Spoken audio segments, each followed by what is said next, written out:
Today Pakistan के साथ मैं हूँ मारी अकबर। आज मैं आप लोगों की एक बहुत बड़ी इंस्पिरेशन को लेके आई हूँ। हमारी आज की मेहमान है नायाब अली। नायाब अली सिर्फ ट्रांसजेंडर कम्युनिटी के लिए एग्जाम्पल नहीं है बल्कि पूरे पाकिस्तान के लिए फ़ख्र का बाइस है, क्योंकि इंटरनेशनल लेवल पे इन्होंने पाकिस्तान का नाम रोशन किया और स्पेशली ट्रांसजेंडर कम्युनिटी का नाम रोशन किया। नायाब अली आज हमारे साथ मौजूद हैं। नायाब अली की अगर मैं स्टोरी ख़ुद अपने लफ्ज़ों में अगर मैं बताऊँ तो इन्होंने बहुत सी हार्डशिप सही हैं। जब ये 13 साल की उम्र थी तब से इन्होंने हार्डशिप सही और अभी माशाल्लाह से जिस मकाम पे इनकी स्टोरी इन्हीं की ज़ुबानी आज हम जानते हैं। नायाब, सबसे पहले मैं जानना चाहूँगी कि आपने अपने घर को 13 साल की उम्र में छोड़ा और ये किस हद तक तकलीफ़ दे था कि अपनी फैमिली से दूर होना? सबसे पहले तो बहुत शुक्रिया for having me in your show. एक बच्चे के लिए सबसे ज़्यादा तकलीफ़देह अमल यही होता है कि वो अपनी फ़ैमिली को छोड़ दे या अपनी फ़ैमिली से अलहदा हो जाए। तो जिस तरह किसी एक आम बच्चे के लिए मुश्किल होता है, उसी तरह मेरे लिए ही था कि जिस तरह मेरी सारी की सारी जो कायनात है वही ख़त्म हो गई और मैं एक सोसाइटी के रहमो करम पे आ गई। तो it was very difficult for me, जो है वो it was very painful as same like कि जो दूसरों बच्चों के लिए होता है। नया मैं जानना चाहूँगी कि आप मैंने किसी इंटरव्यू में भी सुना कि आपकी लाइफ में एक जो टर्निंग पॉइंट था, आपकी एक ट्रांसजेंडर जो है आपकी एक फ्रेंड थी जिनका रेप हुआ और उसके बाद आप ने वो मुझे बताइएगा कि किस हद तक ज़ाहिर है वो किसी के इंसान के लिए सबसे ज़्यादा पेनफुल है और वहाँ पे उसने आपको स्ट्रॉन्ग किया। हाँ, बिल्कुल। कुछ इस तरह के मसाइल और मुश्किलात होती हैं आपकी ज़िंदगी में जो कि आपकी ज़िंदगी का, आपके जीने का अंदाज़ आपको बदल देती है। इसी तरह मेरे लिए जो था, मेरा एसिड अटैक जो था मेरे लिए वही that was turning point for me और that totally change my life. क्योंकि उसने मुझे वो जो टाइम था जिस टाइम पे मैं डेथ बेड पे थी और मैं अपना इलाज करवा रही थी, तो वो मुझे इतना टाइम मिला कि मैं अपनी ज़िंदगी को समझ सकूं, अपनी आप को समझ सकूं कि मेरा मकसद क्या है, मेरी ज़िंदगी में आने का मकसद क्या है। तो at that time I committed myself कि I will work for my community और या इट वाज। जितने हमारे देखने वाले इनको मैं ज़रूर बताना चाहूँगी कि इन्होंने अपने एक दोस्त की हक़ में आवाज़ बुलंद किया था और काफ़ी ज़ाहिर है, एक तो पहले ही हमारी शर्मनाक इंसानियत की बात ये है कि पहले तो उसके साथ, आपके दोस्त के साथ जुल्म हुआ और बहुत बड़े ट्रॉमा से गुजरी। उनके बाद इन्होंने उनके लिए आवाज़ बुलंद करने पे इनको एसिड अटैक का निशाना बनाया। मतलब कितनी हम एज अ नेशन मतलब किस हद तक हमारे में अंदर मैं कहती हूँ दरिंदगी है। मैम, जिनके ख़िलाफ़ आपने आवाज़, उनको फिर सज़ा मिली? नहीं, उसमें ये हुआ था कि उस केस में सज़ा नहीं हुई थी और उन्होंने कुछ पैसे दे के उस ख्वाजसरा कम्युनिटी की जो वो बंदी थी उसको उसके साथ सुलह कर ली थी। उसको साइकोलॉजिकल प्रेशर, सोसाइटी प्रेशर उसमें डाल के उसके कुछ रिश्तेदारों को इन्वॉल्व करके कि अगर आप लोगों ने स्टेप डाउन नहीं किया तो जो है वो आपको मार देंगे। और आपको पता है कि ख्वाजसरा कम्युनिटी को तो कोई बैक करने वाला नहीं होता है।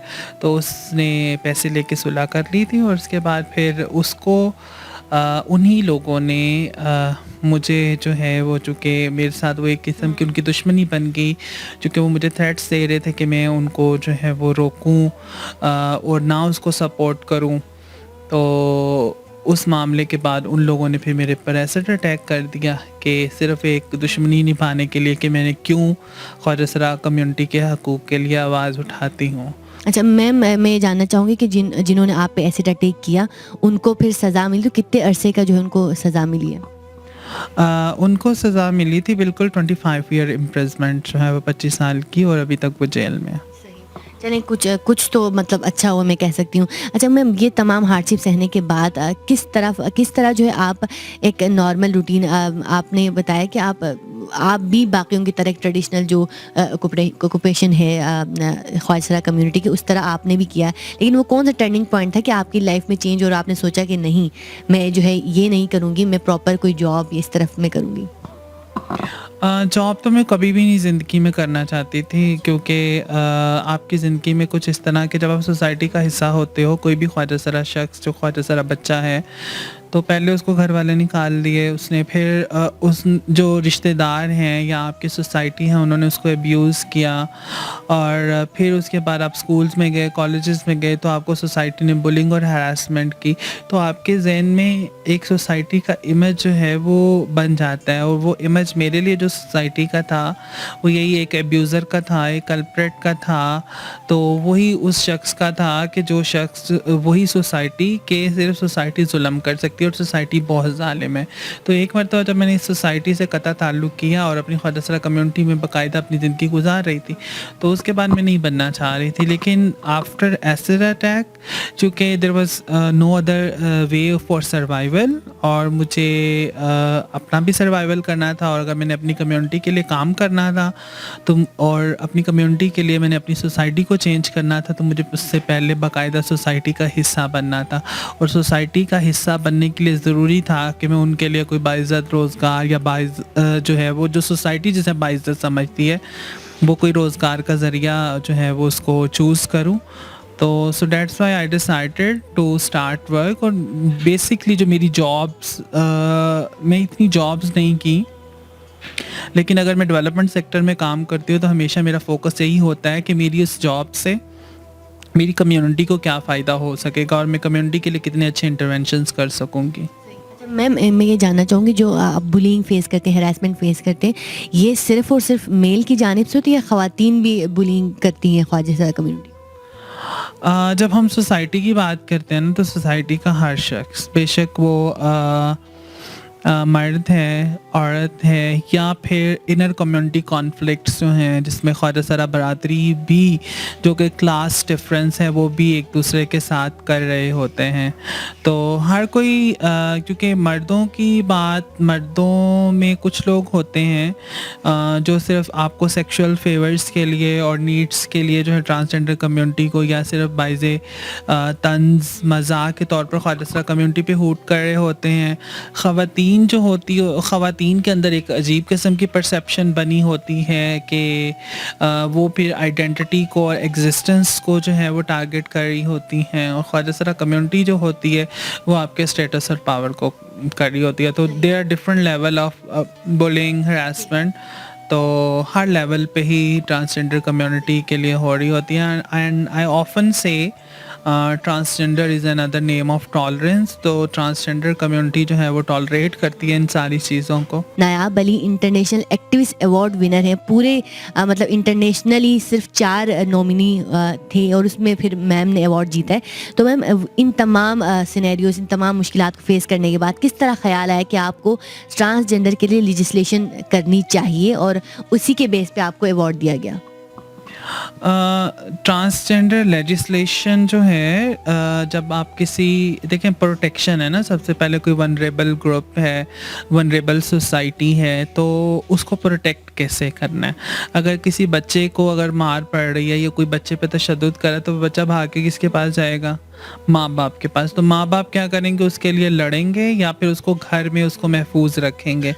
इसी तरह जब एक सोसाइटी, एक स्टेट का हिस्सा कोई शख्स होता है, तो जब स्टेट ने किसी कम्युनिटी की हिफाजत करनी होती है तो उसके लिए कानून लाती है। तो ख्वाजा सरा कम्युनिटी के लिए कोई कानून नहीं था, तो सबसे पहले ज़रूरी था कि आप किसी बेस के ऊपर एक इमारत जो है वो उसको बिल्ड करें। तो स्टेट के लेवल पे एक्सेप्टेंस के लिए ज़रूरी था कानून साजी करवाई जा सके। तो उसमें आई प्ले माई रोल, मैंने उसमें सपोर्ट किया कानून साजी के लिए भी। अब पॉलिसीज़ हैं, अभी जो है पुलिस की गाइडलाइंस हैं, अब मैं जो है वो यूएनडीपी के ताउन से जो है वो इम्प्लीमेंटेशन फ्रेमवर्क पंजाब गवर्नमेंट के लिए बना रही हूँ, being in transgender rights expert. तो सबसे पहले यही स्टेप होता है आपकी इंक्लूजन, डाइवर्सिटी और एक्सेप्टेंस के लिए, कि सबसे पहले अगर आपने स्टेट की सतह पर आपकी एक्सेप्टेंस है तो आपको लीगल प्रोटेक्शन की ज़रूरत होती है। फैमिली प्रोटेक्शन तो हमें मिलती ही नहीं है ना। फैमिली प्रोटेक्शन तो जिनको फैमिली डिसऑन कर देती है, तो बीइंग पाकिस्तानी सिटीज़न, तो हमारे सारे के सारे ख्वाजा सराओं की जो जिम्मेदारी है वो स्टेट पे आ जाती है। तो स्टेट शुड प्रोटेक्ट तो इस लॉ के ज़रिए प्रोटेक्ट करते हैं। और ये जो आप इंटरनेशनल एक्टिविस्ट अवार्ड की बात कर रही थी, इसमें पूरी दुनिया से लोग नामज़द हुए थे 190 ममालिक में से, उनमें से 4 लोग शॉर्टलिस्ट हुए थे and finally I won that award. तो इसमें सिर्फ ये चीज़ें नहीं हैं कि legislation, there are so many things कि आप जो है वो step by step transgender community के लिए क्या कर रहे हैं, क्या नहीं कर रहे, that means a lot, that's matter. Ma'am family की नहीं डिसऑन करने की बात करें तो मैम आप भी अपनी फैमिली से अलग हुई, तो इस पॉइंट पे आके माशाल्लाह से आपने अपना एक बहुत रिस्पेक्टेबल वे में अपना नाम बनाया है। तो इस पॉइंट पे आके अब आपको आपकी फैमिली बुलाती है, एक्सेप्ट करती है, वो कहते हैं कि मिलें? मुझे आई एम 27 नाउ। मैं 13 साल की थी जब मुझे घर से निकाला गया। अभी मुझे 14 साल हो गए हैं कि मैंने अपने घर वालों की शक्ल नहीं देखी। तो असल में जब आपका माइंड एक रिजिड हो जाता है, जब आप किसी चीज़ की तरफ एक्सेप्टेबल नहीं होते तो आप नहीं करते एक्सेप्ट, बेशक आप जो भी बन जाओ। तो वो एक सोसाइटी का ख़ासकर माइंडसेट जो हमारे माशरे में है ख्वाजा सरा कम्युनिटी के लिए, तो ये बहुत टाइम लगेगा इसमें चेंज होने के लिए। मेरी वजह से बहुत से ऑफिसेस, बहुत सा मुआशरा, बहुत से शहर सेंसिटाइज हुए हैं। लोग आज भी मेरे इंटरव्यूज़, मेरी बातें सुनते हैं, तो शायद मेरी वजह से बहुत से बच्चों को उन लोगों ने अपने घरों में ख्वाजा सरा कम्युनिटी के बच्चों को वो एक्सेप्ट कर रहे हैं कि नहीं ख्वाजा सरा है तो क्या हुआ। तो लेकिन मेरे अपने वालिदैन शायद मैं इतना काम नहीं कर पाई कि मेरे अपने वालिदैन को भी सेंसिटाइज कर सकूं। तो मैम आपने खुद कोशिश नहीं की? अभी भी आप कांटेक्ट करती हैं, आप खुद कोशिश करती हैं कि उनसे कांटेक्ट करने की?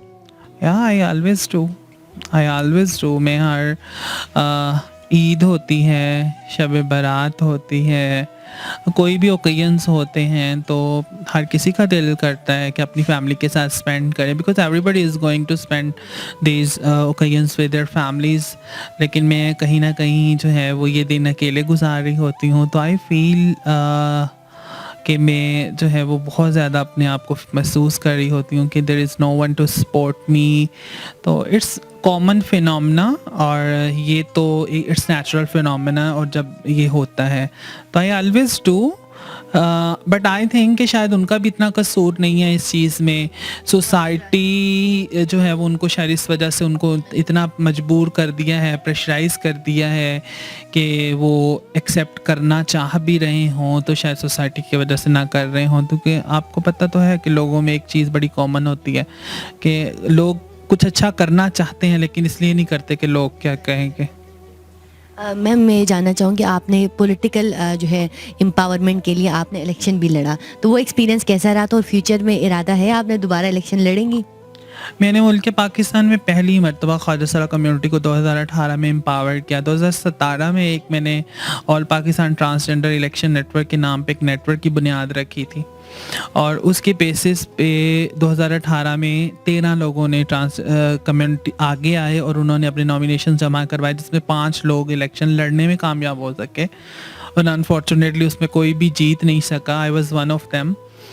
तो political empowerment it's very important. जिस तरह लीगल प्रोटेक्शन ज़रूरी है, तो वो अब जो कानून बना है वो मर्दों और औरतों ने असम्बली में बैठ के हमारे लिए बनाया और हम लोगों ने उसमें सपोर्ट किया है। सबसे बेहतर बात ये है कि मेरे सर में अगर दर्द हो रहा है ना, तो उसकी शिद्दत कितनी है वो मैं बता सकती हूँ। देयर इज़ नो वन कि जो है वो जो मेरे बारे में बता सके, हमारे बारे में बात कर सके। तो अगर कोई असम्बलियों में जो है वो हमारा नुमाइंदा होगा तो वही हमारे हकूक़ के बारे में बेहतर बात कर सकेगा और कानून साजी करवा सकेगा। वो कहते हैं नथिंग अबाउट अस विदाउट अस। जो हमारे बगैर जो है वो कुछ भी हमारे बारे में नहीं है, तो कोई भी हमारी वकालत नहीं कर सकता। तो it's very important and I am very hopeful कि मैं ख़ुद भी इलेक्शन लड़ूँ और आगे आने वाले बल्दियाती इंतखाबात में मुल्क के तमाम शहरों से हम कम से कम 2-2, 3-3 कैंडिडेट खड़े करें, ताकि एटलीस्ट हमारी एग्जिस्टेंस जो है वो नज़र आए। मैम आखिरी में सवाल आपसे ये करना चाहूँगी कि जो आपने लेजिस्लेशन डेवलप किया उसके मेन पॉइंट्स क्या हैं?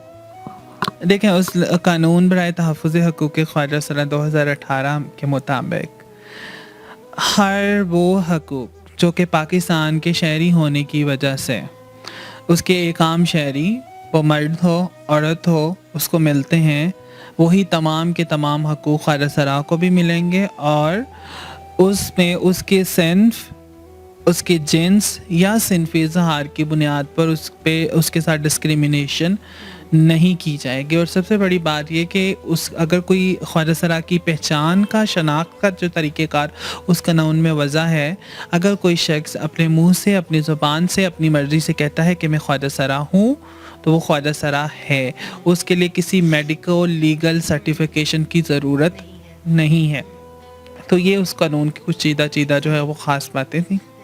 अच्छा मैम, आप इस वीडियो के तवज्जुद से स्पेशली आप घर वालों को बहुत मिस करती हैं, हर ओकेजन पे मिस करती हैं। इस वीडियो के तवज्जुद से अपने घर वालों को कोई पैगाम देना चाहें? देखें कि अपने घर वालों को नहीं बल्कि सारे माँ बाप को जिनके बच्चे कहीं ना कहीं ख्वाजा सरा पैदा होते हैं। देखें आप पर्सन विद डिसेबिलिटीज़ को आप घर पे रख लेते हैं, आप मेंटली डिसेबल बच्चों को घर पे रख लेते हैं, तो आप एक ख्वाजा सरा बच्चा जो कि बिल्कुल हाथ पाँव टांगों से दिमाग से सही सलामत है और जो है वो माशरे का अच्छा शहरी बनने के लिए वो तमाम काम कर सकता है, तो आप उसको घर पे क्यों नहीं रखते। ख्वाजा सरा कोई ना खलाई मखलूक है, ना इसको गूगल और यूट्यूब से डाउनलोड किया गया है, बल्कि इसको एक औरत ने ही पैदा किया है और इसकी जो है वो ख्वाजा सराओं की भी माँ एक औरत ही होती है। तो प्लीज़ इसको ट्रीट करें, इक्वल मैनर में ट्रीट करें, क्योंकि ख्वाजा सरा होना किसी शख्स की अपनी मर्ज़ी नहीं, ये अल्लाह की मर्ज़ी होती है।